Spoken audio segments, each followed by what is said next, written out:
You're listening to Seminary Dropout, episode 52, and I'm your host, Shane Blackshear. This week on the show, we'll hear from James Bryan Smith. He'll talk about his books from the Good and Beautiful series.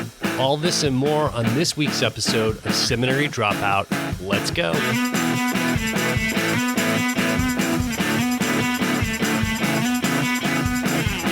Friends, welcome to Seminary Dropout. I don't know if you know this, but this show's called Seminary Dropout because we're not afraid to go deep, but we're also not afraid to have some fun. So it's a little bit seminary and a little bit dropout. We've got a great interview today with author James Bryan Smith. I can't wait for you to hear it. Be sure to stay around for after the interview for the second segment of the show where I wrap some things up.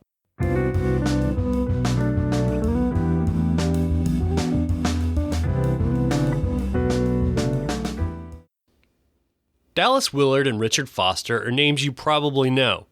They've both been on the forefront of modern Christian spiritual development with books like The Celebration of Discipline by Foster and The Spirit of the Disciplines by Willard, just to name a few. Well, if you don't know James Bryan Smith, you should. He and his works were heavily influenced by Willard and Foster.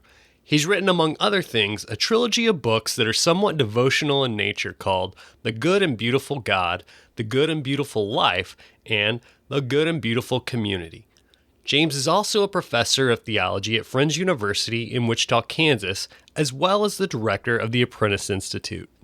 James Bryan Smith, thanks so much for joining me today. Glad to be here, thanks.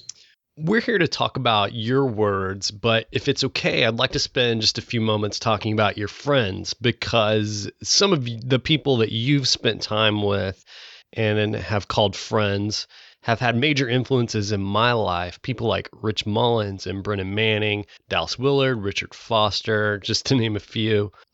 First, you were Dallas Willard's teaching assistant for many years, is that right? Yeah, for 7 years.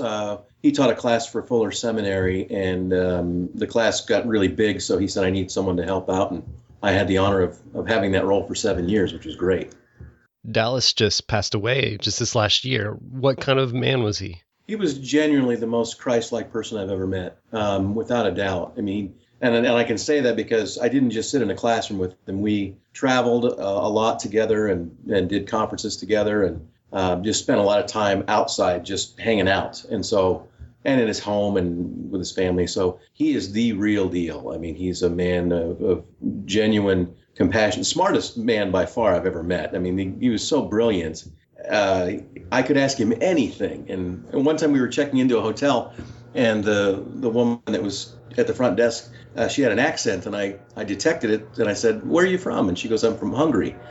And I looked and I thought, I don't know anything about Hungary. I probably couldn't even find it on a globe. But so I turned to Dallas and I said, "Did you know anything about Hungary?" And for the next 20 minutes, he gave me a complete update on everything about Hungary, their economy, their politics. I just thought, how does this guy know everything? And of course, his knowledge of the classics and the ancients and the philosophers, and he was just an amazing guy. I remember the summer after my junior year in college, I read his book, Hearing God, which I think was first called Developing a Conversational Relationship with God. And that made a huge impact on my life. Brennan Manning, how did you know Brennan Manning? Well, that was a sort of a connection with Rich Mullins. Rich was a student here at the time, and he had listened to Brennan on some tapes, and I had a friend who knew how to get a hold of him, so I called him up and said, "Hey, come to the university and speak in our chapel," and he did, and got to know him then, and then we just became friends, and I'd have him back, and we did various things together, and he wrote the foreword to the Rich Mullins book I wrote, so we got to spend more time. So yeah, he was amazing.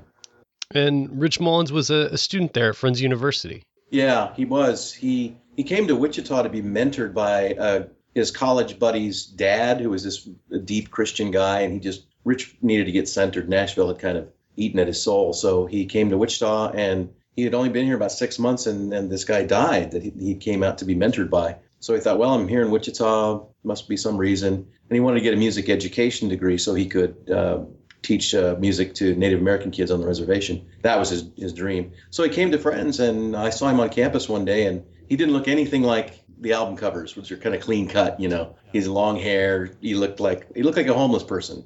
And so I turned to a student and I said, do you think I should call security, or should I see if I can help this guy, or what? And she actually knew him, and the student said, oh, that's Rich Mullins. I said, you mean Awesome God guy? And and so and then he came to the chapel, and that same day, and then that night he came to my house. My wife and I were staying in a house on campus, and he just knocked on the door about 10 o'clock at night, and he's like one of those cats you feed and they just keep coming back. He did that. He just kept coming back, and eventually he needed a place to live. So he said, can I live in the attic apartment you guys have? I said, sure. So that's cool. He is such a fascinating guy, and the movie about his life just came out, right? Yeah, Ragamuffin. And yeah, it's really good. I was very afraid sometimes Christian films can be not of high quality, but it really is, and it's very moving. And then you were originally a student of Richard Foster's. Yeah, Richard was really my first famous guy to get to know. He was I came to Friends University as a student, mainly just because I'm going to play basketball here. I didn't know him. And I stumbled into one of his classes, and boy, I thought, this guy's something else. He doesn't just know about God, he knows God. So quickly, I took every class I could from him, and he graciously took me under his wing. So that was the beginning of a great, long friendship. So at what point did you decide that you were going to devote your life to spiritual development? It was really my time in college studying with Richard, because he introduced me. I know celebration is important to you. Celebration of discipline really just opened up. I didn't know you could have this kind of a deep life with God. And so once I started experiencing that as a student, I was practicing those disciplines, and I thought, this is everything. This life with God is what I wanted to do. And so I figured, I kind of like I read your story. It's like, well, do I have to be a pastor now? What is it? What am I going to do with this life with God? And so I ended up going to seminary, and there was another connection there with Henry Nouwen, who was a friend of Richard's, and Henry was a big reason why I went to the seminary I went to. And so anyway, it was quite a journey, but that's really been my passion, is that spiritual formation, and that's what I love to teach about and write about and talk about. I want to talk a little bit about the Apprentice Series. Now, the Apprentice Series is a series of 3 books that you've written: The Good and Beautiful God, The Good and Beautiful Life, and The Good and Beautiful Community. The series is heavily influenced by Dallas Willard's work, like The Divine Conspiracy, and then some of his other works as well. And it also sounds like just some simple experimenting and leading different groups of people in spiritual development. I'm curious about what that experimental process looked like. Well, we talked earlier about the time with Dallas, and those years I was teaching with him, he was writing The Divine Conspiracy, and the 9th chapter of that book is called A Curriculum for Christlikeness.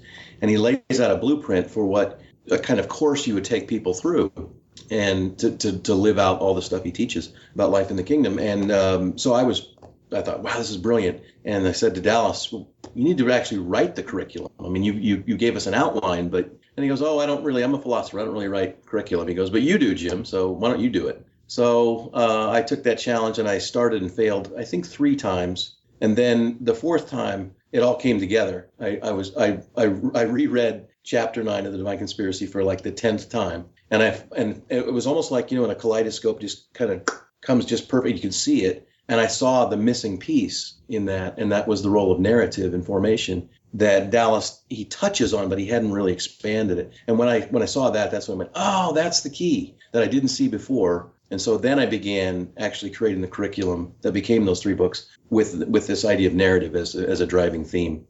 So you gathered, I think it was like 75 people and walked them through some of these spiritual exercises?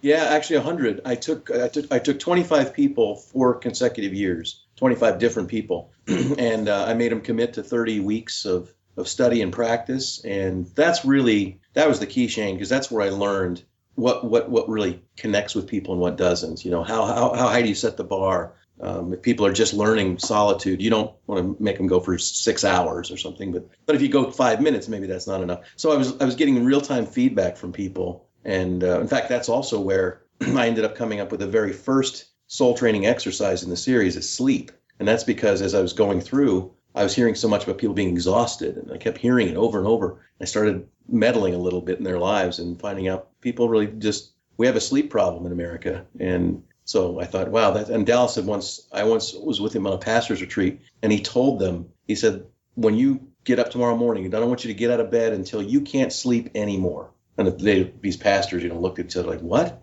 He said, I'm serious. And they said, what if we miss the first session? He says, that's fine. Just stay in that bed until your body says, I can't do this anymore. And that was so radical. So I thought that's a spiritual practice. And people really like that spiritual practice, like sleep first thing. They're excited.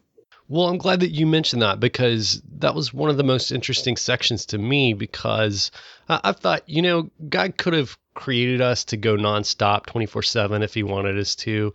And then I think, well, I get that he wanted us to stop and to rest. But it seems like he could have accomplished that in maybe an hour or so. Do you think why 8 hours? And the only thing I can come to is that it seems really important to God to emphasize rest, to stopping, to not being productive in the way that we've always thought about being productive, to create us to sleep for a third of our life. Right. Yeah, absolutely. And it teaches about grace, I think, because when you're sleeping, you contribute nothing. You're earning nothing. And so to me, theologically, I think that's interesting that God would create a creature who not only should, but must spend a third of their life doing nothing that's constructive. They just, sit there. And so that's why it's grace. It reminds me of grace. And also, you can't make yourself sleep. That's one fascinating thing about sleep, is it, I'm sure you have as well. When I got to go to sleep, I can't. It's about surrender, and when your body just gives into it. There's a lot of interesting metaphors with sleep. Getting back to those 100 people that you took through this process, you saw some amazing life change that happened in those people. That was really what was so special about the process, was I got to see firsthand what it was like to see when these ideas and practices had begun to actually change the way their character, their soul, their functioning. And that was great to watch one particular guy who had a real anger problem for most of his life. And I tell the story in the book of him in an airport where his flight got canceled. And normally he would have been really aggressively mean, but he just took it in stride. And it was a combination of, he'd been engaging in these, the spiritual disciplines alongside narrative changes. And that combination made him able to say, you know what, it's okay. It's just a flight.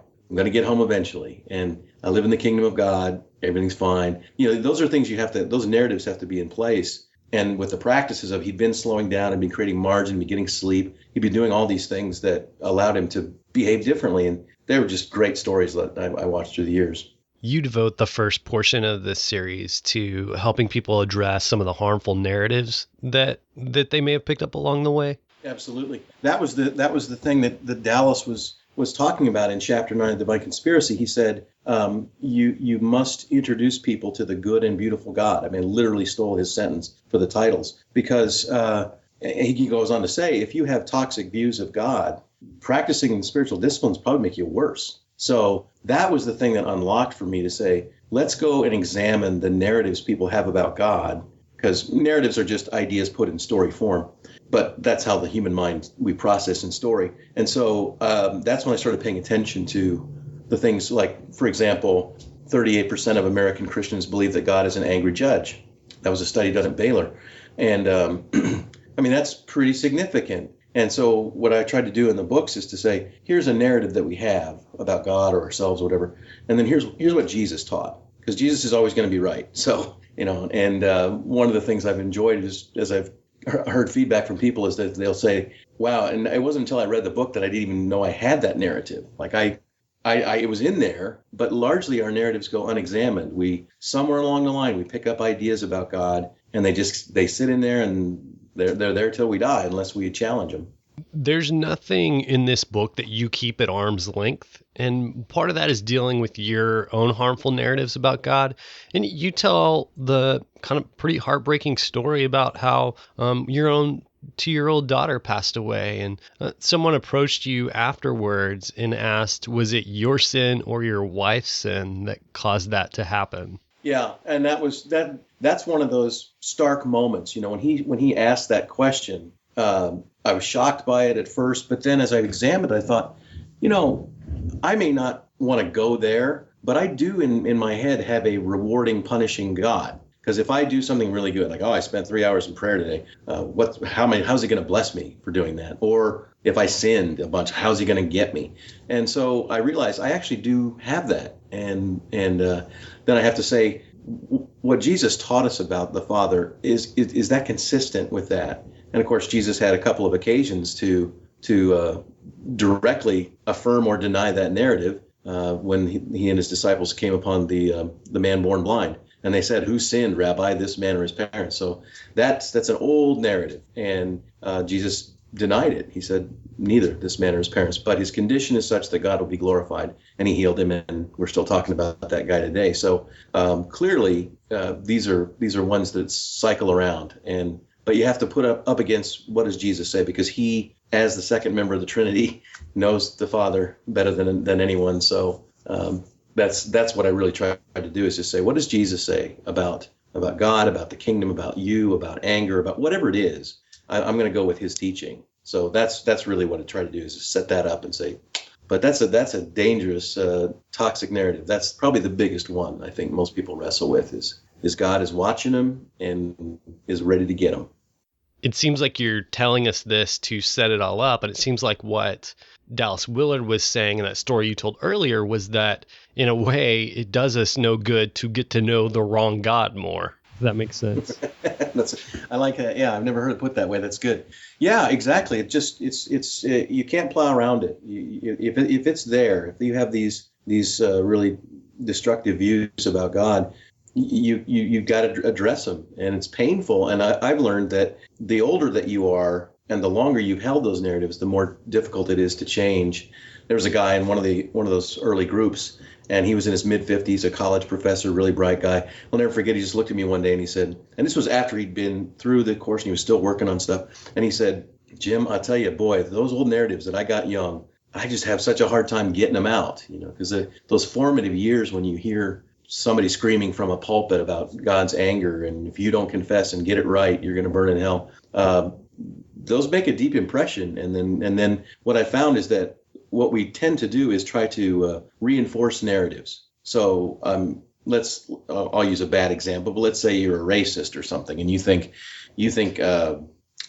Asians are inferior or whatever. Every time you see something, an Asian person not succeeding in something, that's reinforcing the narrative, right? Every time you see someone Asian doing well, that's a counter narrative, but we deny that. And so it's the same thing with our theology, and that is that if we do something bad and then something bad happens, we go, see, that's God punishing me, and reinforce that. But something good happens to you after you do something bad, and then you have to deny that. So it's a very interesting process that we have going on to keep those narratives in place. And well, that brings me to something that I wanted to talk with you about for a long time. We were talking earlier before the show started about how I was at a conference that you spoke at last year, and one of the things that you said that stuck with me was you said someone had come up to you once and told you that that they could believe that God loved them because the Bible said that he loves them, but they didn't really believe that God liked them. And I think that that's a lot of us who have spent a lot of time in church. We can relate to that because we've heard for a long time, God loves you, God loves you, God loves you. But we really honestly have a picture of God who tolerates us, but he wouldn't really want to spend time with any of us, Yeah, exactly. Yeah, he's just sort of chewing antacids up in heaven, just sick of us. And that is, people have that view. And a part of it is that narrative that we're slimy, rotten sinners. Historically, particularly in earlier periods in the church, they were trying to accentuate God's grace. I'm thinking like Luther and Calvin, for example, and that we don't earn salvation, and that's right. But they pushed that so far to make you think that you're just an awful mass of evil, and that sort of rotten sinner theology or narrative, I think, really gets in place. And that makes it very hard, I think, to think, wow, God could actually like me. Well, how could he like me? I'm just despicable. So that's why I try to remind people that Paul addressed all of his letters to the saints at Corinth, to the saints at Ephesus, and he knew well that they weren't saintly in behavior, but that their identity as people in whom Christ dwells was of sacred worth. And so, yeah, I think that's right. It's coming to that place to think God really, he's really fond of me. is a hard jump for a lot of us. You couch spiritual discipline in terms of soul training. What is it about shifting our paradigm from I need to read my Bible more, I need to pray more to get on God's good side? What benefit does the metaphor of training have in that paradigm? Yeah, that really was intentional. I mean, I remember one time Dallas, just off the cuff, he used the term spiritual disciplines, which of course Richard Foster uses, and Dallas just paused and says, "Of course, we must remember that the disciplines aren't spiritual. You're spiritual, but the disciplines aren't." And he did a little teaching on how the danger of calling them spiritual disciplines is that they somehow become these sacred practices that it's that bifurcated view of secular and sacred, and then you can begin to move toward legalism because you think, well, if I pray or have solitude or fast, there I'm doing these spiritual things. I'm being spiritual. And Dallas was saying, no, you're a spiritual being. These are practices you do to help you grow and train. So switching the metaphor to, and I like soul training because soul encompasses the entire person. So that something like sleep, which includes the body, is a part of formation. And that's so soul training exercises was an intentional way of shifting our approach to them to realize I'm training with them. Right? This isn't, as I speak, I'm looking out at the university here and there's the football field and they're out doing spring, the track teams running around. They're practicing their training, but it's not for the sake of the training. It's for the impact that it has ultimately on us. And so, again, Richard's classics, the spiritual disciplines allow us to do things that we couldn't otherwise do. In other words, they train us in a certain way. Like the guy I mentioned, Craig, he was able to behave differently in the airport because he'd been training. And so, yeah, that issue of merit, that was a hard one for me to get over because I read Celebration of Discipline when I was really headlong into legalism, and it made me quite a Pharisee, really. I was focused on the outer behavior, trying to get God to like me because of how much I did the disciplines. You, throughout the series, have an emphasis on community. And in the intro of the book, you say, hey, you can read this book by yourself, but if you want to get the full benefit, you really need to read this in community. Why do you feel that community aspect is so important? Well, I'm an introverted person, so my approach to the formation was very isolated. And I realized at a certain point that I needed other people to encourage me. And so I began being a part of a formation group, and that was a huge impact. And just through the years, I've seen how important it is to have other people who, there's a built-in kind of accountability that happens with a group that hey, Susie's going to be there. I bet she read the chapter this week, and she did the exercise, so she's going to look at me and go, "Did you do it?" And so it works on so many levels. Also, I find that the Holy Spirit speaks to me through other people all the time. And even when they're not intending it, but they're just telling their story. Well, this week I did this, and I've been thinking about my understanding of God in this way. And I'm like, wow, that's huge. That's probably why you do the podcast, is other people listen in and get something from God speaks through people. I love it. You split the trilogy up into the Good, Beautiful Life, Good, Beautiful God, Good, Beautiful Community. Why those three aspects? How did those three things form when you were developing the series?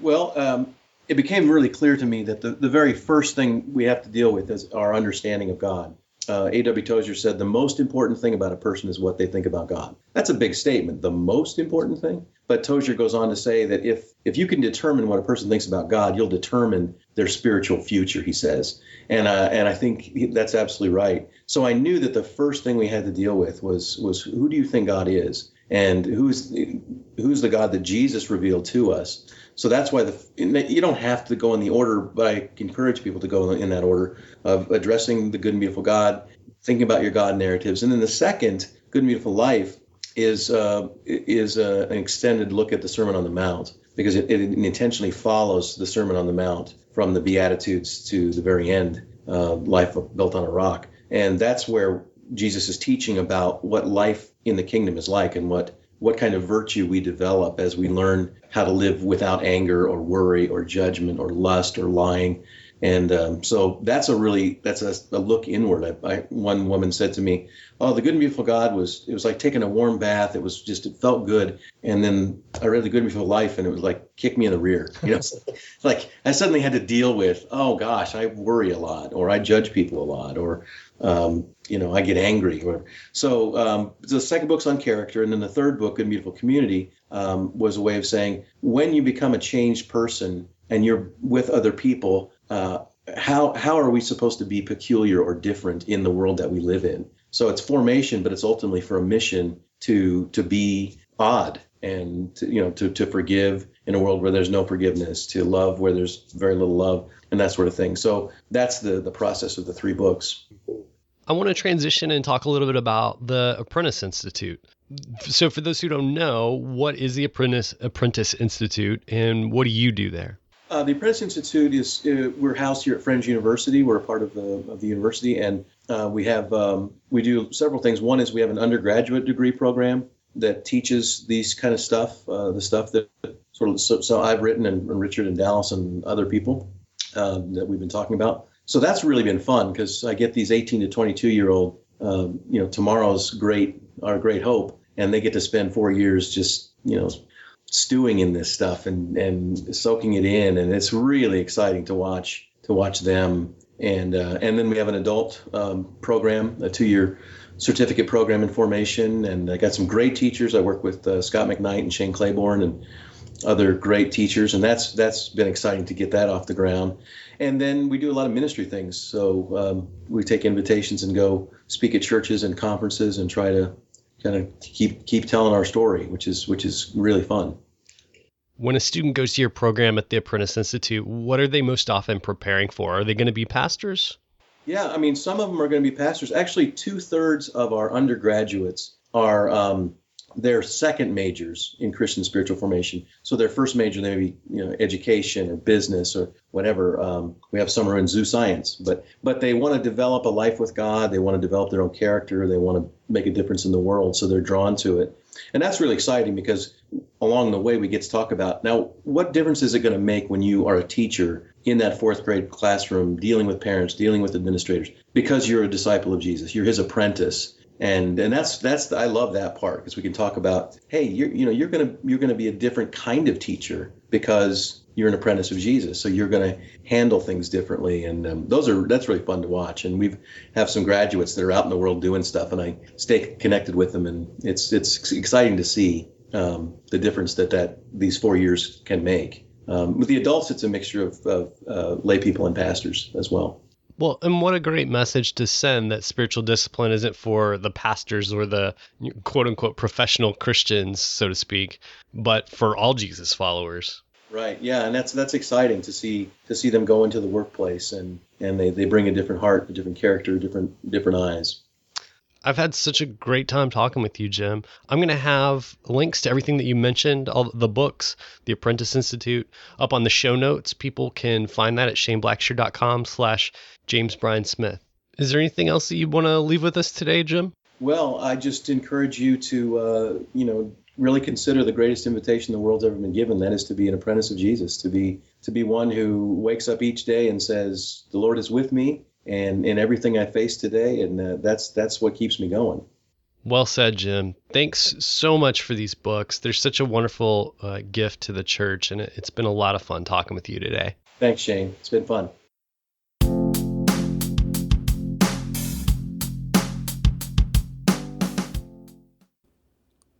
If you like this show, you'll probably like my interview with Richard Foster on Seminary Dropout 11, and even my interview with David Leo Schultz, who is the director of Ragamuffin, the Rich Mullins biopic. It was a good one. So go check those out, and I'll have links to those on the show notes for this show, where you can find it at shaneblackshear.com/James Bryan Smith, and that's Bryan with a Y. If you enjoyed this show, please go subscribe in iTunes or your podcatcher of choice, Stitcher or whatever, and rate and review. That helps the show a whole lot. The subscribing, the rating, the reviewing, all that good stuff. So please go do that. I would greatly appreciate it. We're nearing 100 reviews, or just ratings actually. We're nearing 100 ratings on iTunes. That's exciting. Thank you so much to everyone who has left a rating or review. Speaking of which, I need to thank Melissa Summers for her rating and her review, and I think that's the last person that I need to thank. Oh, no, there's one more. Thank you, Hokey Mike 05, for that kind rating and review. So, Hokey Mike 05 and Melissa Summers, thank you so much for leaving those kind reviews. I greatly appreciate it. Everyone else, please follow suit, leave a rating and a review. Okay, that's all for this week, friends. Please join me next week for another great episode of Seminary Dropout. And though you've loved your enemy, and you turn the other cheek, so I could